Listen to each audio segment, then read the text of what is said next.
Hola jóvenes, buenos días.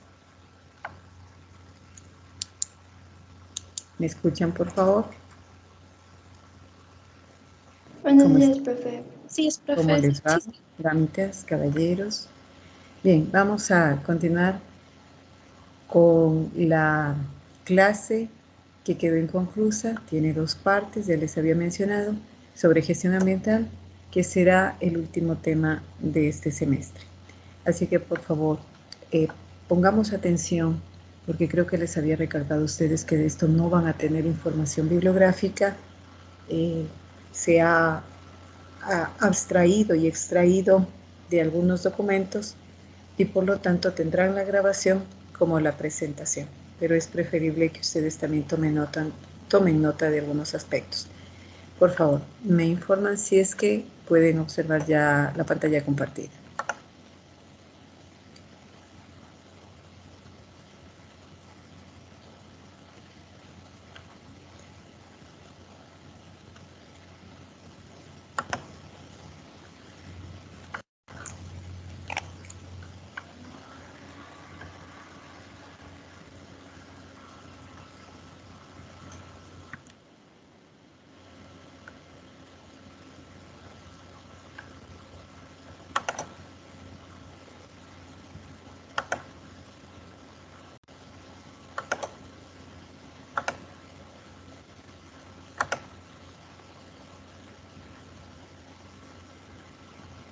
Si la pueden ver, por favor. Sí, profe, ya se ve.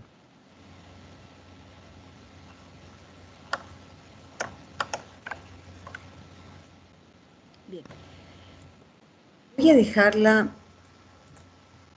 en este tamaño, no lo voy a ampliar porque mi interés es pasar de un documento a otro. Y cuando amplío la pantalla o amplío en este caso la presentación, no puedo trasladarme a otro documento, no puedo hacerlo. Así que me informan si es que pueden ver esta matriz ya ampliada, que es esta matriz que me parece les presenté la semana anterior. Sí, ¿Sí la profe, sí pueden se ver ve. grande? ¿Sí se Sí. la puede ver al menos? Ujú. Ya, de acuerdo. Bien, la semana anterior, iniciando este tema de la gestión ambiental, habíamos observado 6 conceptos esenciales que se manejan en gestión ambiental. No quiere decir que sean los únicos, por supuesto que no, sobre todo porque hay términos más técnicos que ya son analizados desde el mismo personal que trabaja en procesos de gestión ambiental debidamente estructurados. Por lo tanto, son conceptos que más bien es importante que los hayamos reconocido.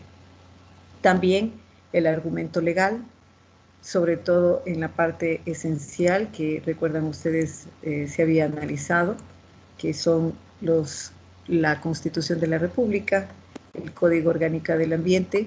De hecho, aparte del Código Orgánico, hay un reglamento del Código Orgánico del Ambiente que va a compensar algunos aspectos que no se mencionan en este CODA o Código Orgánico.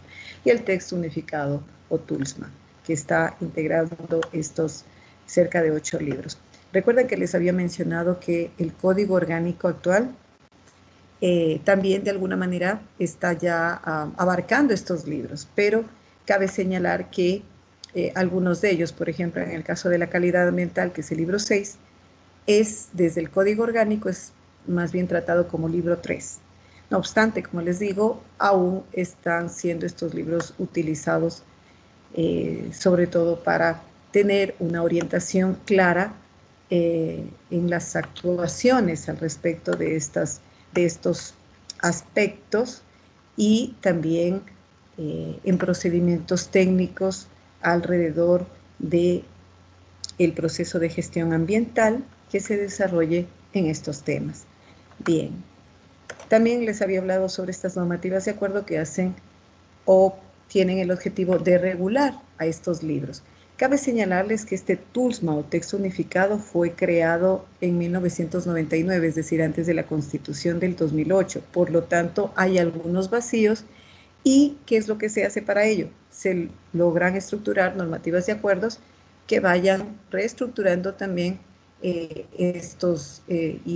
en este caso algunos de estos libros, ¿sí? Más que reestructurarlos, le van dando cierta compensación a algunos vacíos todavía encontrados, porque como les digo, estaban regidos por la Constitución anterior del 98. Bueno, se había especificado también esta diferencia de los indicadores del desarrollo, que creo que sí lo tienen claro, y también cómo se desarrolla los estudios y aquellas etapas con cada uno de sus requisitos a cumplir, en este caso por aquellas microempresas, medianas empresas o macroempresas que quieren establecer un negocio o un proceso comercial específico o proyecto de desarrollo, y que para eso deberán cumplir con algunas documentaciones que son generalmente extraídas del Sistema Único de Información Ambiental, en este caso el SUI. Bien, al ver claramente esta matriz, ¿sí? Quisiera que observemos las categorías del 1 al 4. Por favor, quisiera saber si la representante de este curso está presente. Lógicamente debe estar presente, pero por favor, si me ayuda a identificarse.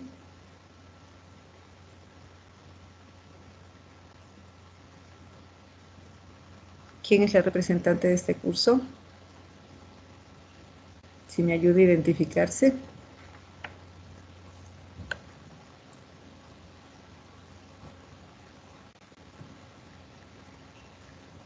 Andrea. Por favor, ¿está presente Andrea? Bueno. Bien.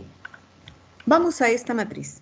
Esta matriz, categoría 1, categoría 2, categoría 3 y 4, establece el tipo de instituciones, medianas empresas, macroempresas, que desean establecer una fábrica o una industria para el crecimiento productivo, crecimiento económico o el objetivo que consideren. Pero normalmente es un negocio o un desarrollo productivo para el país también.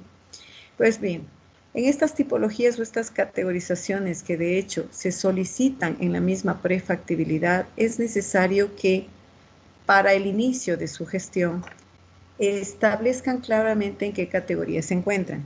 Y veamos que estas categorías cumplen con algunos requisitos. Por ejemplo, la categoría 1 implica que estas van a producir impactos negativos leves y por lo tanto van a requerir una guía de buenas prácticas ambientales para que sea aprobado y se les entregue el certificado de registro ambiental. ¿Por quién?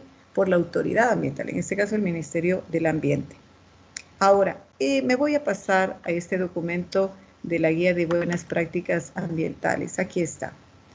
Si ustedes observan, es extraído del Sistema Único de Información Ambiental y sirve para aquellas organizaciones de categoría 1.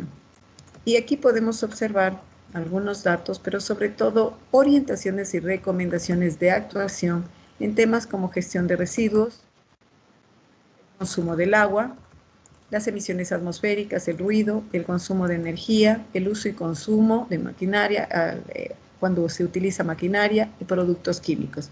Esto es lo que dice la guía de buenas prácticas ambientales. Por lo tanto, una botica, una papelería, un servicio de internet, un restaurante, dependiendo su cobertura, lógicamente, porque también depende de ello, pues deben presentar un documento donde se adapten todas estas orientaciones de este documento de buenas prácticas ambientales. ¿De acuerdo? Ya. Por lo tanto, al entregarlo, se les, a su vez, la autoridad ambiental tiene la obligación de otorgarles este certificado de registro ambiental. Luego venimos a la categoría 2. Aquellas instituciones que producen impactos negativos bajos requieren una ficha ambiental y un plan de manejo ambiental.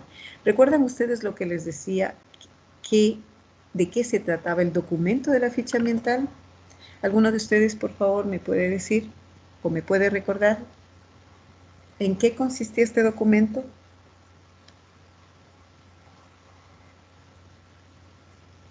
Aunque se equivoquen, no importa, pero a lo mejor tengan anotado o lo recuerden.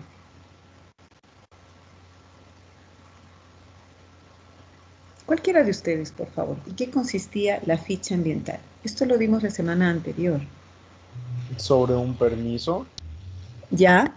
Es un permiso, bueno, ¿ya? Bueno, el permiso directamente ya es el certificado y la licencia ambiental, pero ¿cuál era el propósito de la ficha ambiental?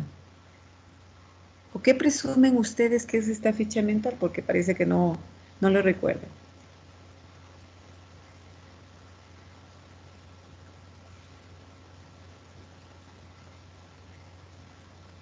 Bueno, este documento también se lo puede extraer del Sistema Único de Información Ambiental y sirve para registrar a una empresa. Se trata de un cuestionario, ¿sí? Que es entregado, como les digo, es entregado como parte de los términos de referencia. Aquí lo que se hace es describir todos los aspectos de la institución. Dónde está localizado, quiénes son los que van a operar, quién es la persona promotora o los promotores, el análisis que ellos pueden realizar de la zona, qué objetivos tienen, qué intereses tienen. En cuanto a los elementos internos que debe estar reflejado en esta ficha, ¿sí? Pero en cuanto a los elementos externos, ¿qué hay a su alrededor? ¿Cómo se encuentran los ecosistemas? Los peligros, el aire, el suelo, ¿sí? Algunos impactos ambientales incluso que podrían registrar por la operatividad de esta empresa, ¿sí? Entonces se trata de una presentación empresarial para que se reconozca cuál es el tipo de actividad que desarrolla, sus propósitos, como les digo, la descripción de esta organización. Pero también tiene que adjuntar en esta misma ficha toda la información externa que puede extraer de su alrededor, sobre todo de estas consideraciones de tipo ambiental. ¿Dónde se encuentra? ¿Qué se encuentra a su alrededor? Incluyendo, lógicamente, las características poblacionales también del lugar. Ahora, ¿qué es el plan de manejo ambiental? Recuérdenme, por favor, ustedes. ¿Qué es el plan de manejo ambiental? Sí, lo hablábamos la semana anterior, por favor.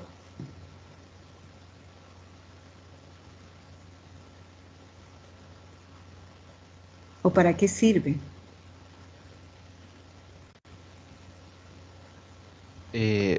Servía para, como para darles a las empresas como una guía para saber qué prevenir y cómo Ujú. controlar los desechos que producían. Sí, está bien. Entonces vemos que su misma palabra lo dice, un documento que me va a permitir registrar qué es lo que debe hacer la empresa, qué acciones tendrá que implementar para prevenir los impactos ambientales. ¿Y será solamente para prevenir? No, también será para minimizar, para reducir, para eliminar en el mejor de los casos. Y si no, también para compensar un impacto ambiental. Porque a lo mejor puedo enfrentarlo, pero no en toda su magnitud y por lo tanto tendré que buscar en otro lugar cómo compensar esta situación. A lo mejor lo tenga que hacer con la misma población. Tendré que a lo mejor provocar acciones que, si bien es cierto, no pudieron mejorar la afectación que produje en un determinado lugar con respecto a la flora, pero tendré que compensarlo de alguna manera mejorando alguna situación que esté relacionada con la población, ¿sí? O mejorando a través de algún programa de ayuda a la fauna, ¿sí? Que no necesariamente sea en el lugar afectado, sino en otro lugar. ¿De acuerdo? Entonces a eso se debe o en eso constituyen estos aspectos de compensación. Ahora bien, si vamos a revisar qué es una ficha ambiental y un plan de manejo, miren, aquí está. Aquí podemos ver un ejemplo de ficha ambiental. Esta es una parte, por supuesto, no es todo, porque se trata de un cuestionario bastante largo. Y aquí está la definición de ficha ambiental que ustedes pueden observar. También tenemos la definición del plan de manejo ambiental, lo que el compañero y yo les comentábamos. Y aquí, lógicamente, también tenemos algunos subplanes que se desarrollan específicamente. Si es que quiero mitigar, un programa de mitigación. Si es que hay que compensar, también debo establecer un programa de compensación. Lo mismo haré con la prevención, el control de riesgos, la respuesta frente a las contingencias, un programa de seguimiento para saber si ese impacto ambiental va provocando algún nivel de reducción, sí, con todas las acciones que establezca o incluso también un programa de participación ciudadana. Bien, en eso, de esta manera se constituye este documento. De acuerdo, de esta forma, la autoridad ambiental entrega y otorga una licencia ambiental una vez que están aprobadas estas documentaciones.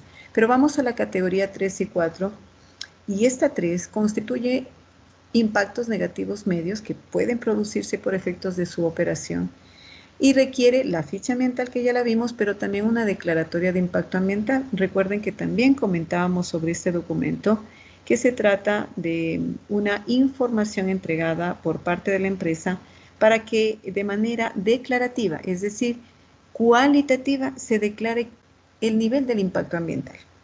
En este caso, recuerden que les comentaba sobre el ejemplo que colocábamos sobre las emisiones de CO2 y cómo una determinada empresa manifiesta que las emisiones de CO2 se van a generar a un nivel bajo, medio o alto. Esa ya es una declaratoria. Pero si hablamos, por ejemplo, de una floricultura, la floricultura utiliza pesticidas. Entonces también va a manifestar, ¿sí?, que por la incidencia del uso de los pesticidas se va a provocar un nivel de contaminación bajo, medio o alto. Esa ya es una declaratoria. Lógicamente yo lo estoy manifestando de manera general, pero se debe construir un documento que revise este aspecto de tipo cualitativo, pero no habla todavía de aspectos de tipo cuantitativo, ya valores específicos de emisión del CO2 y valores específicos de la contaminación, que para esto hay un registro técnico y muy exclusivo para este tipo de estudios. Así también debe presentar el plan de manejo ambiental. Una vez que se aprueba, pues se entrega la licencia ambiental. Y vamos a ver en el tipo 4, donde los impactos negativos serán altos. También requerirá la ficha ambiental, pero acá también tendrá que incorporar un documento de estudio de impacto ambiental. Y recuerden también que hablábamos sobre este documento electrónico porque aquí en cambio es un paso más de lo que se hace en la declaratoria de impacto ambiental, porque ya no se realiza solo un estudio o análisis cualitativo, sino cuantitativo. En este caso, ya se tiene que incorporar una metodología, procedimientos técnicos donde se haga uso de equipos y laboratorios para poder medir el valor, en este caso, de la emisión del CO2 o el valor de la contaminación que puede producir el utilizar los pesticidas en la floricultura. Por lo tanto, se trata de un estudio cuantitativo antes de desarrollar la actividad, como también después del desarrollo de esta actividad, porque tiene que ser, sí, predictivo, como también tiene que analizarse post actividad, ¿sí? Es de esa manera como se puede estructurar el estudio de impacto ambiental, pero observemos su definición más clara. Creo que está aquí, ya aquí.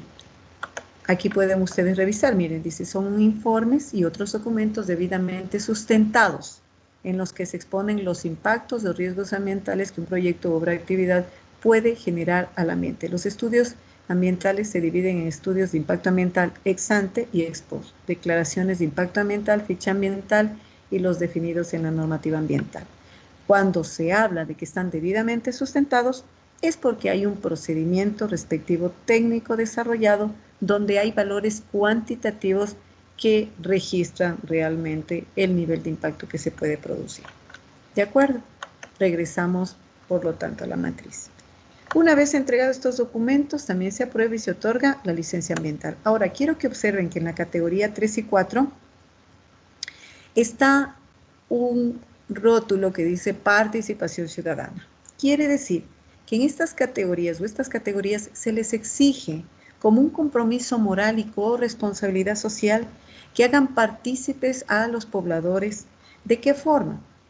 Primero, informándoles de qué se trata esa empresa o esa organización que va a ser colocada en esta o cercanamente a esta ubicación geográfica donde se encuentra una población asentada. Por lo tanto, tendrán que hablar con ellos, con sus representantes, y llegar a acuerdos. Los acuerdos serán algunas responsabilidades que tenga la empresa con la ciudadanía. A lo mejor incentivos económicos, no lo sé, porque algunos de hecho, si hablamos de las petroleras, sí lo hacen, con algunos ciudadanos de grupos en aislamiento voluntario, por ejemplo. Pero también incentivos que están relacionados con servicios públicos, programas de formación educativa, programas de alfabetización, programas de atención primaria de salud, programas educativos, programas de ayuda social, programas de intervención familiar, programas a nivel de algunos servicios de atención social, en fin, una cantidad de aportes que desde la misma empresa se puede otorgar. Cuando esto hace la empresa, por lo tanto, se considera un eje importante que no solamente es el económico, que no es solo el ambiental, que de hecho ya es el importante, sino que también incorpora a la ciudadanía. Por lo tanto, no se trata ya de un desarrollo sustentable, sino de un desarrollo sostenible. ¿De acuerdo? Esta es una de las cosas que se van a exigir de estas organizaciones de categoría 3 y 4. Pero ¿qué sucede en las organizaciones tipo 1 y 2? No se encuentra este rótulo de participación ciudadana, pero eso no les quita, ¿sí? O no les exime de la responsabilidad que tienen con la ciudadanía también, porque toda la actividad que desarrollan será también para ofrecer un servicio a la ciudadanía. Y de hecho, ya eso constituye actuar con niveles de sostenibilidad importantes. Este tipo de actividades no tienen que provocar inestabilidad o estrés a la ciudadanía. De lo contrario, la población va a resistirse a estas organizaciones hasta que terminarán a lo mejor saliendo de ahí por las gravedades en cuanto a sus operaciones. Pero si es una actividad que va a aportar con la ciudadanía, entonces está trabajando en pro de la sostenibilidad. Ahora, ¿se les exige que ellos tengan ciertos acuerdos? No, porque los acuerdos a los que ellos lleguen son de manera voluntaria, es decir, es voluntad de la empresa poder provocar estas acciones de tipo social, ¿sí? Pero lo que sí es regulable para ellos son todas las acciones que se desarrollan y que pueden afectar al ambiente. Eso sí el Ministerio del Ambiente va a exigirles, pero no les puede exigir la atención que den, en este caso, a la ciudadanía. Pero sí es una responsabilidad social que ellos tienen, porque como les digo, de lo contrario la ciudadanía reaccionará. ¿De acuerdo? Bien.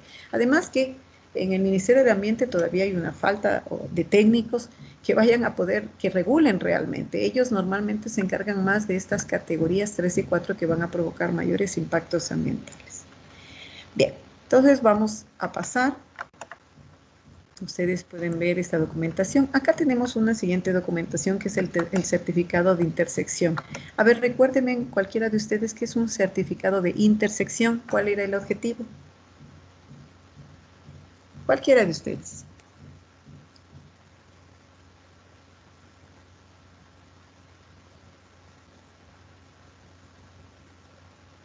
Un certificado de intersección.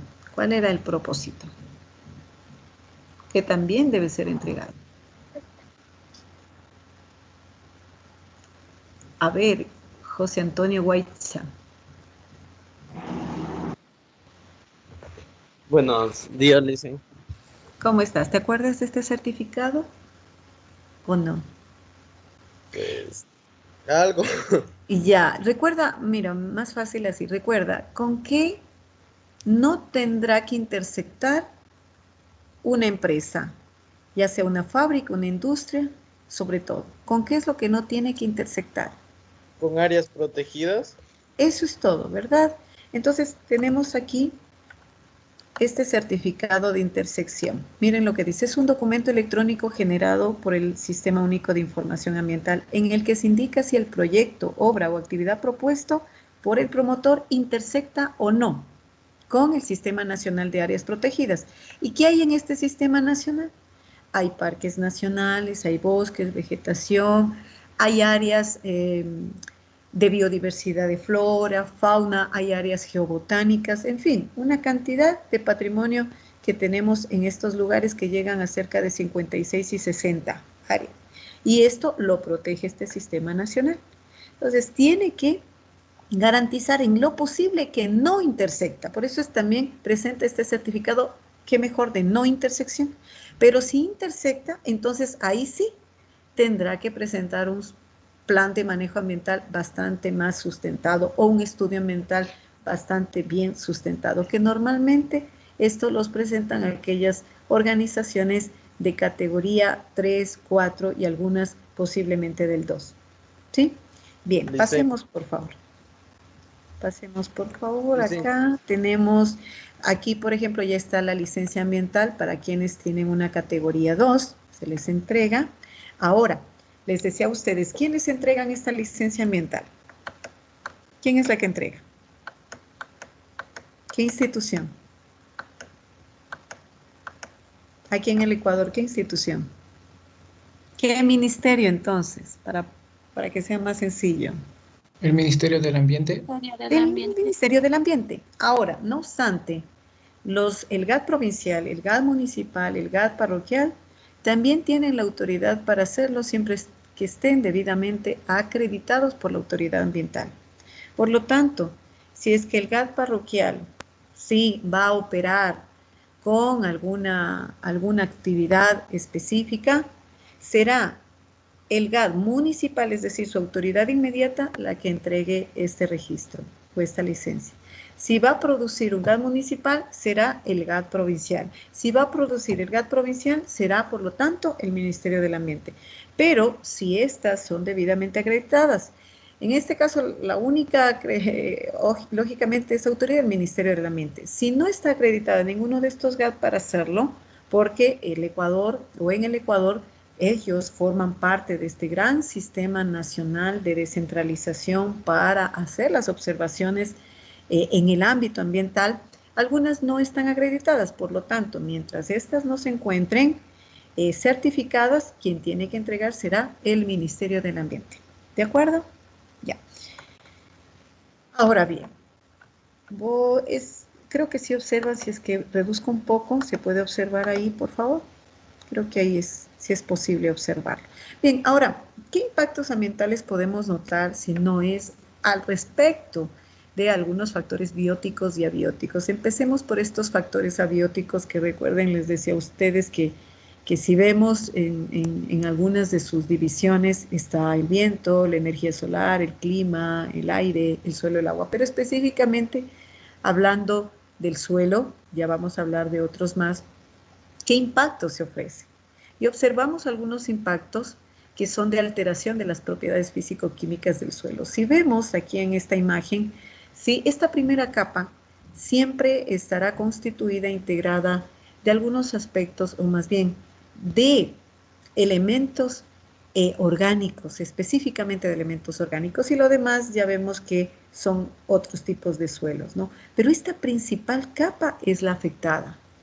Y cuando esta capa se afecta por algunos botaderos, algunos materiales que no son biodegradables, empieza de hecho a erosionar. Y esto es lo que va a afectar. Cuando una operación extractivista también ejerce una incidencia acá, afecta a esta primera parte, como en el caso de la minería. Cuando no están bien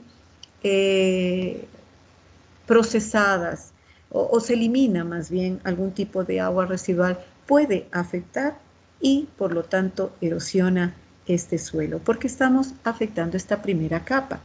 Y esto es lo que provoca su falta de fertilidad y su falta de permeabilidad. Y vamos destruyendo esta primera capa, ya sea también por la deforestación, que es otra de las causales, porque se agreden con estos elementos químicos o tóxicos que les comentaba, por lo tanto se destruye estos microorganismos.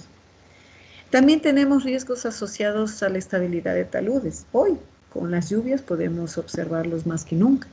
¿Por qué? Porque de hecho los taludes sí tienen su composición muy natural, que ya son condiciones propias de la tierra, pero que también pueden ser frágiles.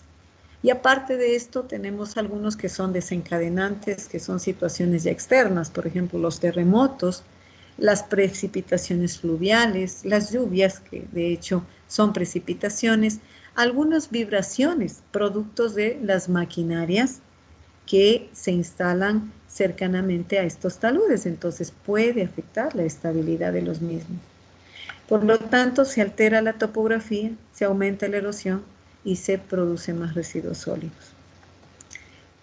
También en estos mismos factores abióticos vemos el componente del agua, ¿sí? Impactos, los que les decía, ¿no? La contaminación de las aguas superficiales. ¿Por qué? Porque normalmente las empresas, ¿sí?, han vertido y botan en los cauces del río agua que está contaminada por efecto de su actividad. Ahora, qué importante también es recordar que la ley establece que para poder provocar esta eliminación del agua, primero debe pasar por un tratamiento de agua residual. Y ahí se puede eliminar, de lo contrario no. Pero lamentablemente esto no se desarrolla en el Ecuador. Hay mucha irresponsabilidad al respecto, primero del desconocimiento de la ley, y aun cuando se la conozca, no se tiene la planta específica para el tratamiento de la misma. Y claro, provocan estos problemas que observamos. Y la contaminación de las aguas subterráneas, que también es una afectación realmente grave, porque los residuos sólidos se botan en el suelo y cuando estos, sobre todo, permanecen ahí, esto es absorbido. Y son absorbidos, ¿y qué es lo que se absorbe? Se absorben los lixiviados químicos. ¿Qué es un lixiviado químico? Son estas aguas negras que se producen por la basura estancada. Al absorber el suelo, llega hasta donde, hasta las aguas subterráneas. Y en algún momento, ya intoxicadas, tratan de salir estas aguas como sea. Y claro, se provocan estos estancamientos, que a la vez también generan las erosiones de la tierra. Se modifican, por lo tanto, las escorrentías superficiales, las escorrentías subterráneas y los caudales de las cuencas hidrográficas, hasta provocar una alteración a la biodiversidad de la flora o de la fauna cercana, cualquiera que ésta sea. También tenemos el componente del aire como parte de este factor abiótico, ¿sí? Y tenemos aquí las emisiones de material particulado. Aquí el óxido de azufre, nitrógeno, el ozono, y si nos damos cuenta más, son una incidencia en las zonas urbanas, ¿sí? Ya sea porque son producto de un tráfico que se vuelve de hecho irresponsable también por toda la generación y emisión de este material nocivo, o también por la quema de algunos combustibles, ¿sí? Y provocan a la vez y generan a la vez el muy conocido calentamiento global, las emisiones de gases de efecto invernadero o también la destrucción de la capa de ozono. Entonces miren cómo esto sigue afectando. El ruido, de hecho, una afectación muy clara también a la salud, y la calidad de aire directamente altera la tranquilidad de una población, como también afecta su salud, que se vuelve de hecho en una carga estatal posteriormente. En cuanto al, seguimos en los factores abióticos, el componente paisaje, de igual manera tenemos algunos impactos como la intrusión visual, la fragmentación del paisaje, la calidad de los recursos paisajísticos, que vienen estos tres elementos a ser lo mismo. Y observamos aquí cómo la construcción de ciertos caminos ha provocado esta fragmentación del paisaje, evitando así que se pueda pasar de un lugar a otro, sobre todo la fauna, ¿sí? Que normalmente pasaba a tomar, qué sé yo, agua del río, de un río que se encontraba en otro lugar, pero por este efecto fragmentario, pues se limitan y lógicamente afecta a nuestra biodiversidad y afecta al paisaje. Vemos en cambio los factores bióticos, el componente de la flora. Cambios en la cubierta vegetal, ¿sí? Reducción en la cubierta vegetal por el problema de la erosión. Las áreas protegidas también se van afectando por el problema de la deforestación. Van provocando esta fragmentación asimismo del paisaje y se pierde una cantidad de vegetación muy importante que puede incluso ser igual potencial agrícola en su momento. Sí, hace 20 años atrás, tal vez 30, teníamos un potencial de cerca del 40% en nuestro territorio. Hace 6 años atrás ya la Facultad de Agronomía manifestó que tenemos un potencial del 27% en este momento. Miren que cómo vamos perdiendo la fertilidad del suelo, perdiendo la biodiversidad vegetal, y que agrava más. ¿Por qué? También debido a el gran sembrío de monocultivos, de un solo tipo de producto. y va también generando la erosión de la tierra, una afectación permanente. No se diga aquellos accidentes normales, naturales que hoy tenemos y que va a producir también sus impactos. ¿Sí? Las áreas protegidas también, cuyos tutelares se levantan y se resisten a que muchas operaciones extractivistas se infrinjan la tranquilidad y la capacidad asimilativa de estos lugares. Tenemos el componente fauna, también los impactos, lo que les decía hace un momento, ¿no? Aquí tenemos el efecto barrera, este es el efecto barrera. Cómo se van colocando por el desarrollo moderno, se van construyendo nuevas edificaciones, nuevas construcciones, ¿sí? Y que afectan, de hecho, e irrumpen la normalidad dinámica, la norma y el equilibrio de estos lugares. Y por lo tanto, pues provocan que la fauna sí se sienta desplazada de su lugar o de su hábitat. Y claro, al producirse también estos desplazamientos, lo que provocan es que ellos se acerquen a la población humana. Y la población humana no sabe cómo tratar con este tipo de animalitos, que también están siendo un patrimonio bastante amenazado y otros en proceso de extinción. Entonces, ¿por qué? Porque el ser humano ha irrumpido con su proceso dinámico y natural. Entonces, se provoca también problemas de densidad, abundancia, la muerte. ¿Por qué? Porque vemos que también cada vez más las especies animales, debido a los asentamientos humanos, debido a la actividad petrolera y minera, se ve afectado. Debido a la caza furtiva, debido a la pesca ilegal, sobre todo de industrias extranjeras, ¿sí? Y nuestras áreas protegidas, donde se encuentra una biodiversidad faunística afectada cada vez más. Galápagos mismo, que tiene cerca de 11 especies endémicas, 9 de ellas están siendo amenazadas. El componente ya cultural, recuerden que al hablar de sostenibilidad es importante que notemos este aspecto también esencial, y algunos impactos como la pérdida del patrimonio cultural en la zona, la pérdida de la memoria cultural y artística, la pérdida, perdón, aquí falta una tilde, pérdida de tradiciones de la cultura popular, la reducción de la diversidad cultural. Notemos que la cuestión cultural de un país que cada vez más revista la pérdida de sus tradiciones por efecto de la colonización va a provocar a largo plazo la alienación. Y esta alienación, recuerden que era la pérdida de identidad, la pérdida de la diversidad, la pérdida de la interculturalidad con ello, pérdida de valores y de nuestro patrimonio. Y eso cada vez se vuelve en un impacto, ya no solamente de tipo ambiental, sino un impacto de tipo cultural. Sobre todo porque vemos grandes desplazamientos que van a provocar una incidencia poblacional en los centros urbanos. El componente social. Factor sociocultural, algunos impactos positivos como negativos. Alteración al estilo de vida, riesgos a la seguridad humana, riesgos a la salud, explosión demográfica, movilidad y transporte, mejora del bienestar comunitario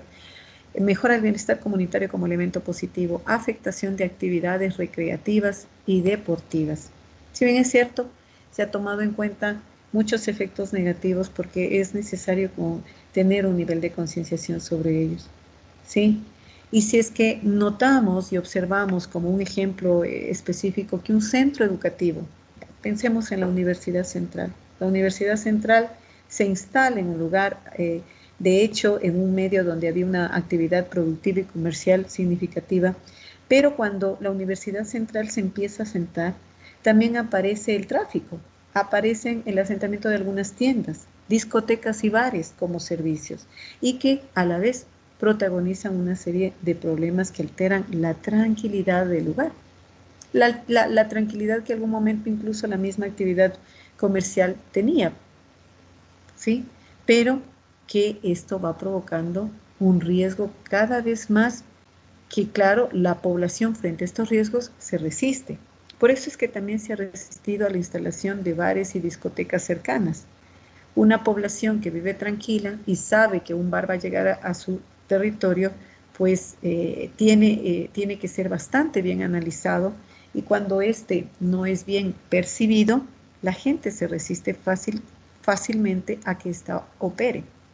Mucho más si es que se va a sentar una cárcel, por ejemplo, como el problema que tenemos en Cuenca, ¿no? Cuenca y sus autoridades se resisten o se resistieron en algún momento que la cárcel se ha instalado ahí, y mucho más ahora con los efectos que se produjo.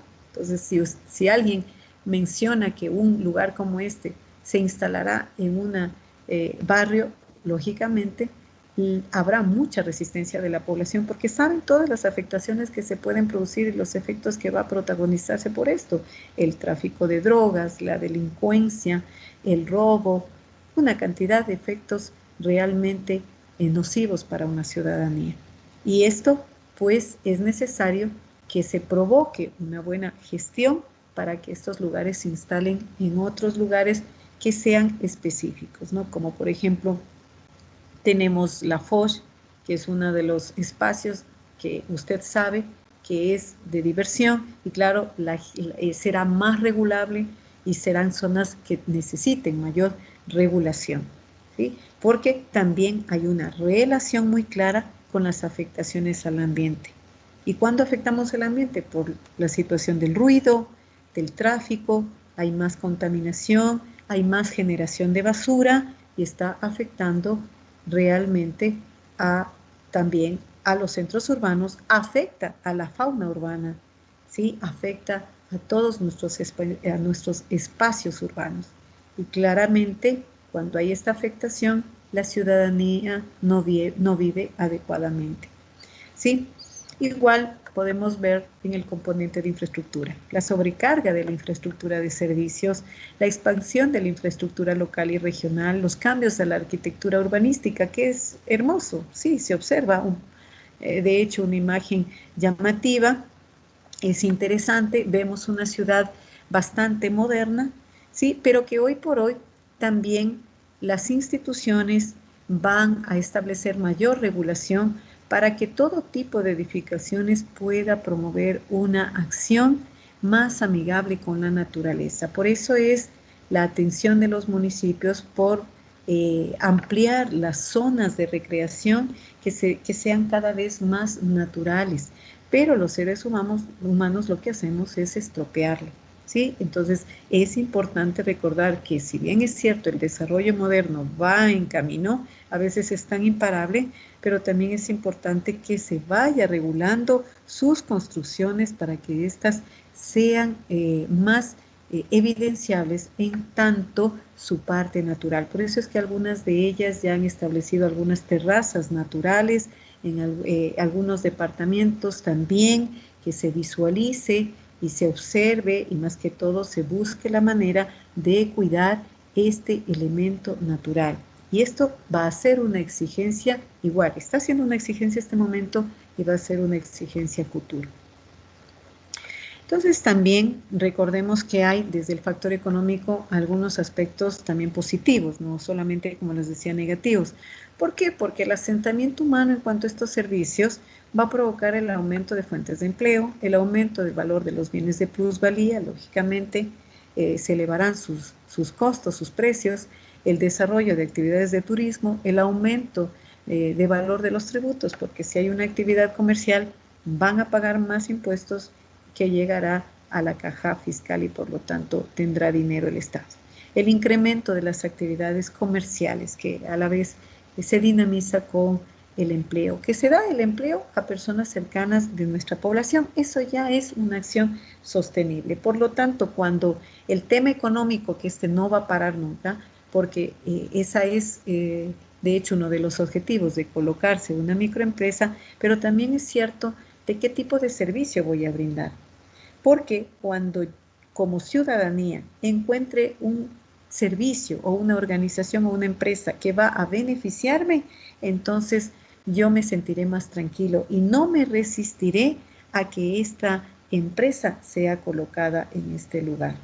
Pero cuando realmente va a ofrecer un servicio a la ciudadanía, por lo tanto vemos un servicio de internet, va a ser para mejor, un servicio de papelería, lógicamente que sí, un servicio de restaurante también, pero tiene que ser obviamente debidamente regulada por la autoridad ambiental, que como les digo, ahí es Ahí en cambio tenemos un problema, porque no son siempre reguladas por la falta de técnicos que se encarguen de hacerlo. ¿A quién le corresponde autorregularse? Sí, y tener una corresponsabilidad social es a la misma empresa. Ahora, quisiera que alguien de ustedes me ayude, por favor, con la lectura de esta definición para ir terminando. Por favor, desarrollo sostenible empresarial. Rapidito, por favor.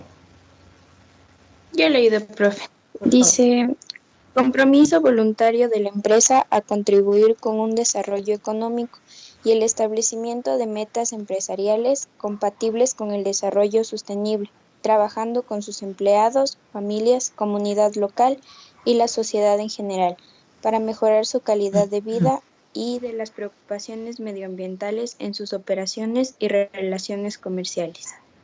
Bien, les decía hace un momento, con aquellas empresas de categoría 1 y 2, el compromiso es voluntario, porque no se les puede exigir desde la autoridad ambiental que tengan una acción en favor de la sociedad.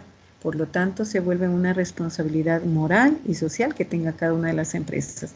Pero sí se les va a exigir a los de categoría 3 y 4, como les mencionaba, por esos acuerdos, ¿sí?, que llegan con la ciudadanía de su entorno. Eso sí, pues tendrá que ser en lo posible regulado y observado. Ahora, si yo quisiera irme igual a esta documentación, me voy a esta documentación. Este es uno de los libros de reforma que tiene el libro 6 de calidad ambiental del TUSMA. Miren, aquí por ejemplo podemos ver, y antes de que me olvide, aquí podemos ver las actividades y sus categorías. Vemos, por ejemplo, la construcción y operación de instalaciones para producción de plantas en viveros mayor a 6 hectáreas cae en una categoría 2. ¿Sí? Acá tenemos, en cambio, categoría 4, construcción y operación de plantaciones florícolas mayor a 15 hectáreas, cae en una categoría 4. Entonces, todo está en relación también a la cantidad, a su abarcatura, a su cobertura. ¿Sí? Acá, por ejemplo, vamos a ver una... Ya van cambiando el tipo de actividades, criaderos de bovinos o criaderos de ovinos. También vemos la acuicultura o acuacultura, también por ejemplo aquí, de granjas avícolas. La construcción y operación de granjas avícolas menor a 1000 aves reproductoras, aves de engorde, postura, ponedoras, pavos y otros afines, categoría 1. ¿Sí? Esto lo hacen en menor proporción. Pero la cantidad de aves que se utilicen seguirá también definiendo el tipo de categoría. ¿Sí? Bien, y así podemos observar algunas. En este caso, construcción y operación de granjas acuícolas, camaroneras, mayor a 100 hectáreas, categoría 4. ¿Sí? Estas mismas granjas acuícolas, pero menor o igual a 100 hectáreas, categoría 2. ¿Sí? Por acá observaremos alguna de categoría 1. Por ejemplo, pesquería de atún con caña, recolección de ecosistemas de manglar. Que sean de tipo artesanal, categoría 1, por ejemplo. Pesquerías en ríos, sistemas lacustres, albarradas y represas, categoría 1. Bien, solamente era un poco para informarles esta situación de que este documento especifica en qué categoría se encuentra. Y regresando acá, vemos que la de 1 y 2 tienen este compromiso voluntario, que no deja de ser importante y significativo, ¿sí? Y que es necesario que las empresas lo cumplan, pero como les digo, bajo este compromiso moral que tengan con la ciudadanía. Algunos principios del desarrollo empresarial sostenible: transparencia, materialidad, verificabilidad, visión amplia al futuro, mejor y gestión continua, integradora con todos los agentes o grupos de interés, lo que les decía, participativa, demanda la participación de todos, sostenible en generar valor social, económico y medioambiental. Valores de la responsabilidad social empresarial: ética, honestidad, respeto a los derechos humanos. Y recuerden estas dimensiones que hablamos la semana anterior. El medio ambiente con lo económico, mientras ejerce una actividad económica, siempre tiene que ser viable, es decir, que sea cuidadosa toda actividad económica con el medio ambiente. De igual forma, entre lo social y el medio ambiente, que haya responsabilidad social, respeto, ¿sí? Proteger el ambiente sano en el que voy a vivir, siempre y cuando, más que mis derechos, yo tenga deberes con el medio ambiente, mi responsabilidad sobre él, que tenga una vida armónica con este lugar. Y toda actividad económica promueva acciones de igualdad y de equidad en el ámbito social, de forma voluntaria, con corresponsabilidad, ¿sí? Y de hecho una obligación moral que tienen muchas de estas actividades con la sociedad. Bueno, algunas razones muy importantes para que los programas de desarrollo sostenible caminen. El incremento en ventas y captación del mercado, refuerza el posicionamiento de la marca, mejora la imagen corporativa, incrementa la habilidad de atraer, motivar, retener el recurso humano, ahorro en costos de operación, la empresa se vuelve más atractiva para los inversionistas, lo que les decía igual hace un momento.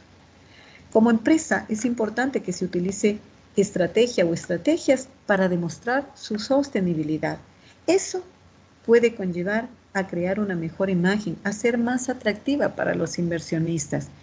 Y por lo tanto, la gente va a procurar defender que esa empresa se mantenga ahí porque ha venido a beneficiar con una cantidad de cosas que a la vez se vuelve también de beneficio para la propia empresa. Pero si es una empresa que genera una cantidad de residuos sólidos y no sabe cómo gestionarlas, una empresa que bota basura, una empresa que no tiene ninguna relación con la sociedad, pues lo que crea sí es una actitud de resistencia por parte de la población, un malestar, pero claro, como ya es una empresa bastante bien instalada, bastante bien establecida, no se la puede sacar de ahí, se mantiene de manera permanente, pues es difícil. Ya como es una empresa grande, es difícil que se pueda retirar de ese lugar. ¿Y qué es lo que hace normalmente la gente? Mejor sale de ese sitio, busca sitios donde se sienta más tranquila, ¿ya? Si vamos a hablar de transnacionales, en el caso de la Coca-Cola, por ejemplo, hace 2 años la Coca-Cola empezó todo un proceso de reciclaje que debió empezarlo hace muchos años atrás. No hay una perfecta comunicación al respecto de lo que realmente hace. A lo mejor si gestiona a través de un sistema integrado de recolección de envases, pero ¿dónde están esos puntos de recolección? Yo realmente no los conozco muchos. A lo mejor algún momento vi algo, pero no hay una comunicación adecuada para que la gente logre integrar todos estos envases para que estos sigan un proceso de reciclaje. Esto, como les digo, sé que Coca-Cola lo ha empezado hace 2 años, pero sí es necesario que hayan los medios de comunicación para poder tener a la comunidad realmente informada de lo que se está haciendo y que todos podamos apoyar, porque la gente de hecho consume mucho este tipo de bebidas. Así también creo que recién están promoviendo esta campaña de la botella retornable, que me parece que es de hecho muy importante, pero se necesitan más campañas al respecto de ello. Y creo que una comunidad empresarial como esta tan grande puede hacer mucho más de lo que ya ha hecho hasta aquí. Se ha promovido una iniciativa de desarrollo sostenible a través del Partenariado Global que lo impulsa la ONU para promover economías sostenibles. Para esto se utilizan 4 áreas muy importantes que son verificadas a través de 17 objetivos del desarrollo sostenible. Áreas como los derechos humanos, estándares laborales, el medio ambiente y también aquel elemento de la anticorrupción que es necesario trabajar. Ahora, cada uno de ellos tiene sus principios. Vamos a describirlos rápidamente. En derechos humanos, el principio de la protección de los derechos humanos, el principio de la vigilancia de la no vulneración de los derechos humanos. ¿Qué quiere decir todo esto? Que las empresas tienen una obligación muy importante, ¿sí? Promover acciones en beneficio de estos principios y por lo tanto del derecho. ¿Cómo?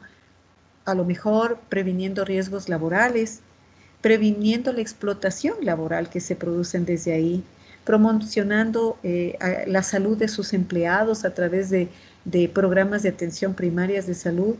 Hoy que también las empresas han querido promover el hecho de traer una vacuna para que se pueda promover como un servicio a sus empleados, me parece que es una buena iniciativa de las empresas, pero que lamentablemente no se ha podido desarrollar por algunas restricciones externas. Pero bien, qué importante es que las empresas tengan esa intención, pero qué mejor que esta se cumpla. Planes de formación educativa, planes de alfabetización que son promovidas, ¿sí? Planes de ayuda. Miren, en algunas empresas, y sí quiero rescatar esto de la empresa Crescent Waffles, que tuvo una iniciativa muy importante, ¿sí? Contratar a mujeres. Y si están embarazadas, mucho mejor. Esto es una acción muy importante de promover derechos humanos y de incluir a personas. ¿Sí? Entonces, miren cómo es importante este compromiso social que una empresa pueda tener con la ciudadanía. Estándares laborales, libertad de asociación y derecho a negociación colectiva, eliminar el trabajo forzoso, erradicar el trabajo infantil, abolir las prácticas discriminatorias, lo que les dije hace un momento. ¿Sí? Promover acciones de comunicación fluida con el empleado, desarrollar estos planes de igualdad o las políticas de integración colectiva. Por eso se integran ya personas con capacidades especiales y se les insta a las empresas a que tengan esta acción de sostenibilidad. Igual con las personas de origen étnico, que hoy las podemos ver más que nunca, en procesos de meritocracia que sean muy justos, por supuesto, ¿sí? Es de esta manera como se actúa de forma sostenible.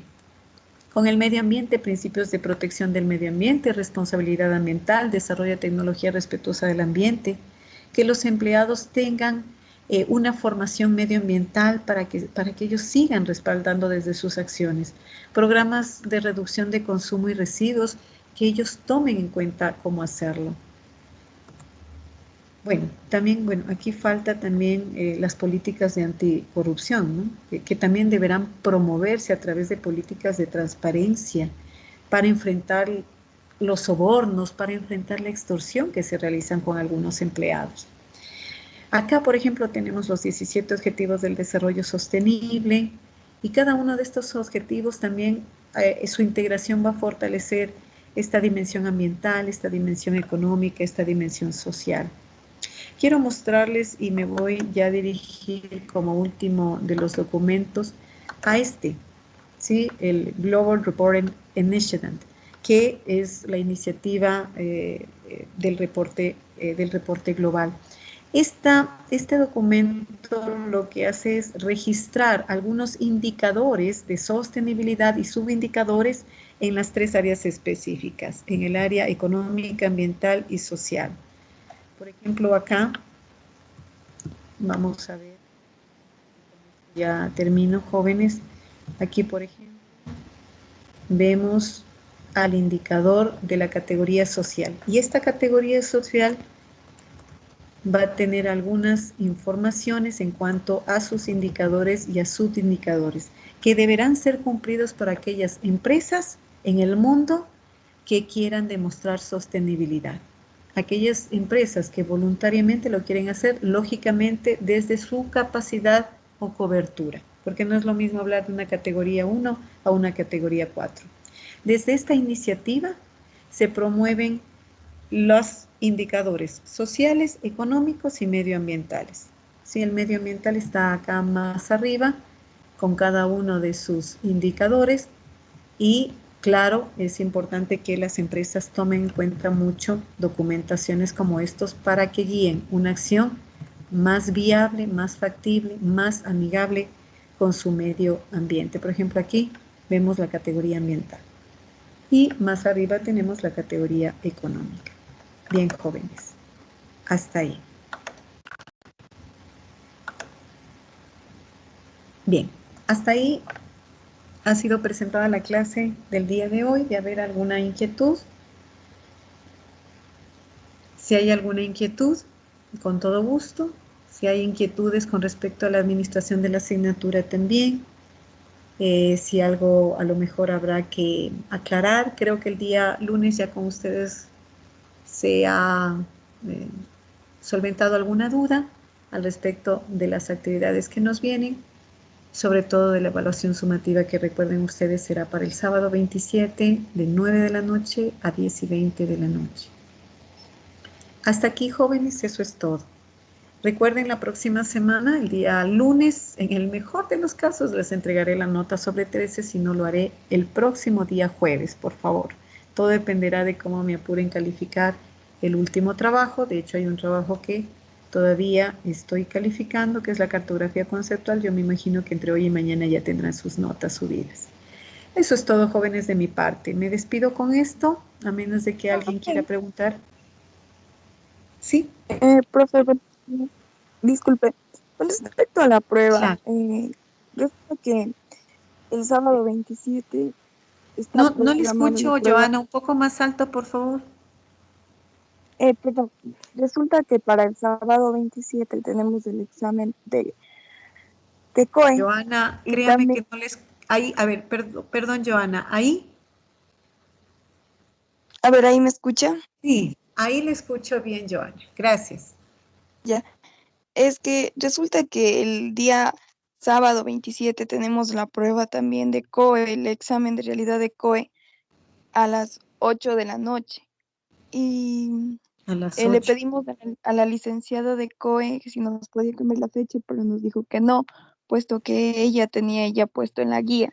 No sé si tal vez como que nos puede cambiar a un día o algo, porque como usted sabe, en materia también tenemos mucho que repasar y COE también. Sí, Joana, pero verán, yo me guío por el horario que ya se acordó con la señora directora, porque, porque está establecido. Yo de lo que sabía es que ustedes tendrían una prueba en la mañana, no en la noche. Tal como está el horario de ustedes, ¿cómo está el horario al respecto? Es 8 de la mañana. Es a las 8 de la mañana. Conmigo tienen a las 9 de la noche.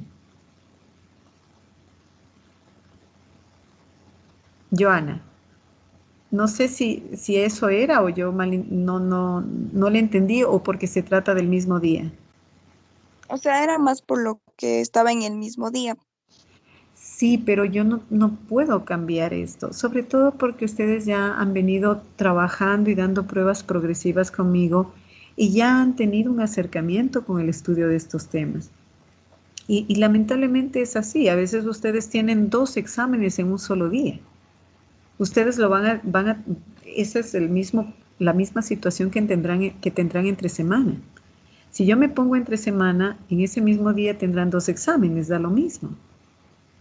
Yo lo que quiero y lo que considero las direcciones de carrera han hecho es tener que abastecer las asignaturas humanísticas y la próxima semana ustedes pueden concentrarse más bien en otras asignaturas de tipo profesional. Y por eso es necesario que ya puedan abastecerlo inmediatamente, ¿no? Eso más bien es, Joana. Qué pena no poderles ayudar. Me hubiera gustado ayudarles, pero van a tener que hacer un esfuerzo más. Tienen la próxima semana de alguna manera libre, no van a tener clases conmigo. Lo que sí es claro es que voy a estar conectada por Teams. Voy a estar conectada en sus horas clases y si tienen que hacer alguna pregunta, con gusto estaré ahí para resolverlo.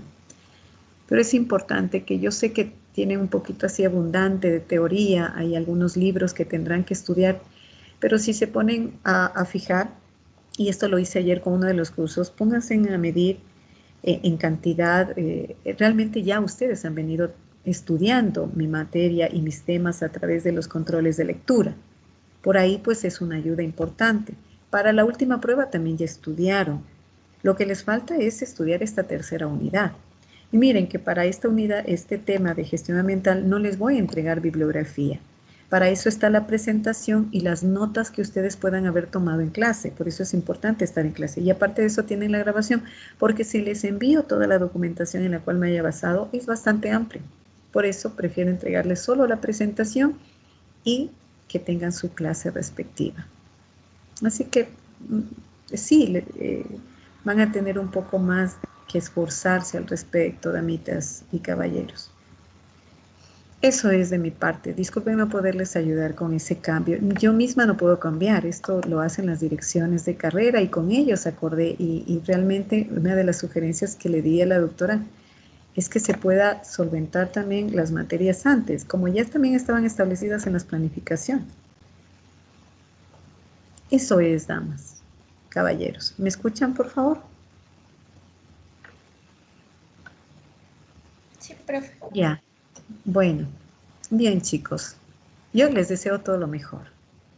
Eviten pasar al supletorio conmigo, evítenlo.